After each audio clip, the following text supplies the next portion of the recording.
What it do, everybody? Welcome back, man. Sorry for my hiatus. Checking back in. It's your boy Ken Crowder. Checking back in with another part of history.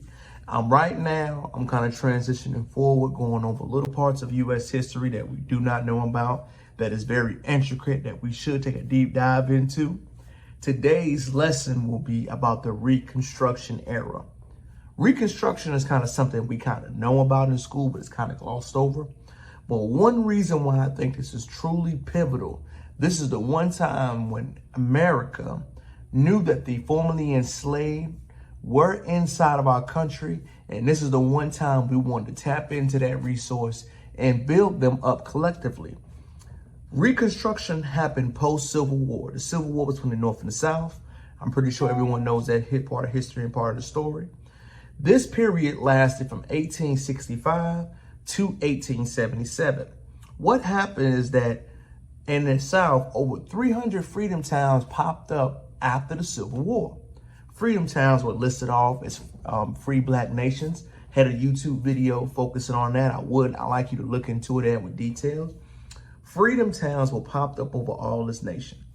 The one reason why I like people to know these type of things is that when these towns were created all across the United States, most of the craftsmen and skills came from the enslaved labor.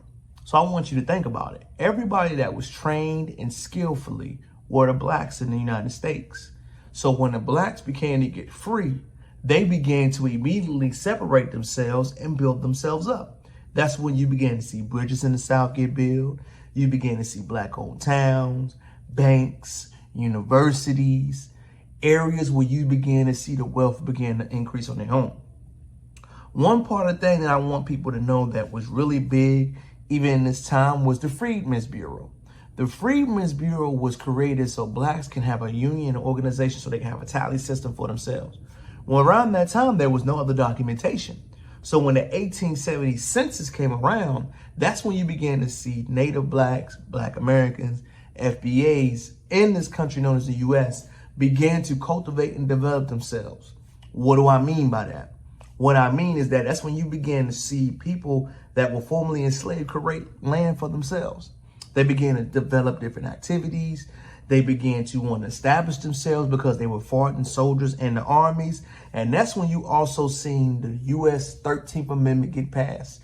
The 13th Amendment in the United States was the official abolishment of slavery. Why was this so big? This was letting them know that, hey, slavery is no more. It never will happen again. Around this time, I want you to understand it was a huge gap in labor that was gone because free blacks left, went to their own cities, and developed their own land. After this came about, the white Americans in the United States really had a little, issues with that because literally all their labor was gone. So around this time, that's when they invented another law called the Black Codes. The Black Codes were a way to lock up free blacks for small figure things, loitering on the streets, drinking an open can, small infractions that began to get large amounts of time. This is what spurred convict leasing. I want you to keep track of that part in history, but let's go back to the Reconstruction era. During this Reconstruction era, government moved to the South to enforce that blacks were equally protected in the law. Another important valuable thing that happened during this Reconstruction time, you began to see blacks vote in mass numbers. They began to have large home ownership.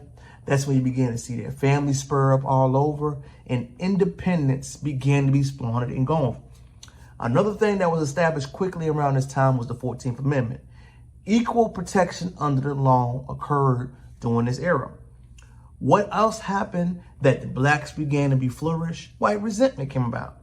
Whenever you see somebody that was formerly under you begin to do flourishing in different towns in different parts of the United States, resentment is going to happen. That's when you began to see what's known as the White Cappers in Indiana, known as the Ku Klux Klan. The Ku Klux Klan was a white supremacist organization that targeted black people and black families that were doing well. They wanted to put the fear in them that they were not better than white people, no matter how they thought. That was the origins of this organization. We already know that the access was still strong and the hatred and the violence towards each other was strong around that time. So when we see these Reconstruction activities begin to grow and develop and disperse, we also can say is that when the Democratic Party won the election, Reconstruction kind of ended. When Reconstruction ended, you began to see the government troops move out of the South.